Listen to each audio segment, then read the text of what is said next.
They say once the playoff starts, the regular season doesn't matter anymore.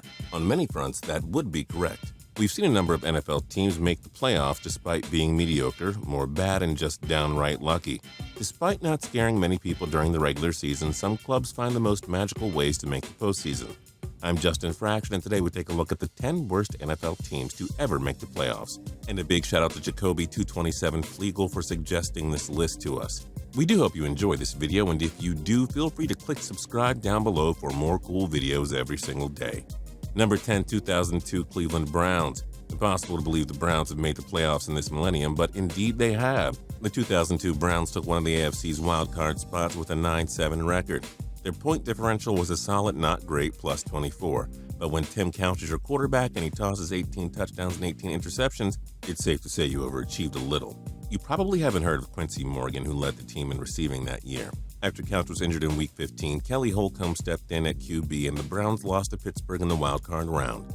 Number 9, 1999 Detroit Lions. The Lions were playing their first season since Barry Sanders' shocking retirement. It was easy to write them off after losing a legend. Following a 6-2 start to the season, the Lions proceeded to lose their final 4 games, but they got into the playoffs with an 8-8 record, thanks to a series of tiebreakers. Charlie Batch and Gus Frerotte shared the quarterback position, but neither exactly stood out. The Lions had a -1 point differential and lost to Washington in the opening round of the playoffs. Number 8, 2004 St. Louis Rams. Yes, we know they are the Los Angeles Rams now, but this was 2004. Marshall Faulk was a shell of his former self, and the greatest show on turf was now as scary as a great white shark with no teeth, thanks to Kurt Warner's departure.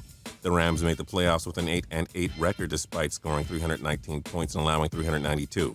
To be even more silly, the Rams beat the NFC West winning Seattle Seahawks in the wild-card game, only to fall to the Atlanta Falcons in the NFC divisional round. Number 7, 2006 New York Giants. The Giants started out 6-2, and it appeared as though Tiki Barber was going to get a legitimate shot at a Super Bowl championship. The G-Men then lost 6 of their 8 final games and went 8-8. They had a -7 point differential and allowed for 22.6 points per game. Oh, they would make the playoffs though, but the Philadelphia Eagles beat them in the wild-card game. Number 6, 1978 Minnesota Vikings. An 8-7-1 record and 306 points surrendered while only scoring 294 shouldn't be enough to get you into the playoffs, but it was enough for the Vikings to win the entire NFC Central Division. Besides another MVP-like season from Fran Tarkenton, the Vikings were average everywhere else. Their offense was ranked 17th in the league and their defense was 14th overall. They would lose to the Rams in the opening round of the playoffs. Number 5, 2008 San Diego Chargers, who are currently the Los Angeles Chargers. Hard to put the Chargers on here when they had the MVP candidate Phillip Rivers leading the way, along with star running back LaDainian Tomlinson and future Hall of Fame tight end Antonio Gates. Thing is, you can't really tell us a team that was 4-8 through 12 games deserved to make it. San Diego won out and took home the putrid AFC West division. The Denver Broncos' 3-game losing streak to close out the season also helped hand the Chargers the division title on a silver platter. San Diego would lose to the Pittsburgh Steelers in the divisional round. Number 4, 1999 Dallas Cowboys. By this time, the Cowboys dynasty was long over. It was also the year Michael Irvin suffered a neck injury that ultimately ended his career. The Cowboys suffered a trio of 2-game losing streaks, which is usually a death sentence in the NFL, but these Cowboys managed to finish with an 8-8 record. That was enough to make the playoffs, but the Minnesota Vikings beat them in the opening round. Number 3, 2011 Denver Broncos. The Broncos started out 1-5 and turned to 2007 Heisman Trophy winner Tim Tebow. He suddenly brought Denver on a 6-game winning streak to come alive in the AFC West playoff race. The Broncos lost their final 3 regular season games, but an incredibly weak division meant that their 8-8 record was good enough to win their first division title since 2005.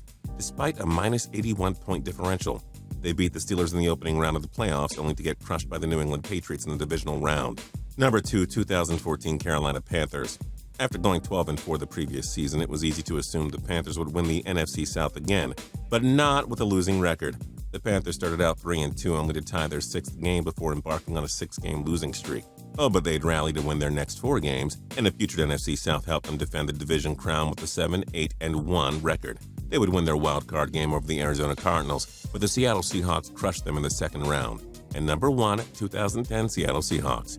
This was kind of embarrassing for the NFL. A team with a losing record getting into the playoffs? Please. Seattle scored 311 points but freaking allowed 407 all season long. They allowed 25.4 points per game and owned the NFL's 6th worst defense and 5th worst offense, but their 7-9 record was enough to take home the NFC West crown.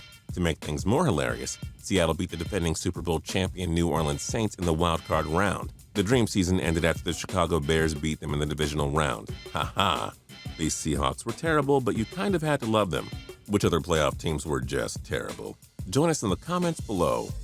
If you liked this video and learned a thing or two, clicking the like button helps us out a ton and we appreciate it. If this is your first time coming around to Total Pro Sports though, subscribing is a great idea because we put out videos like this every single day.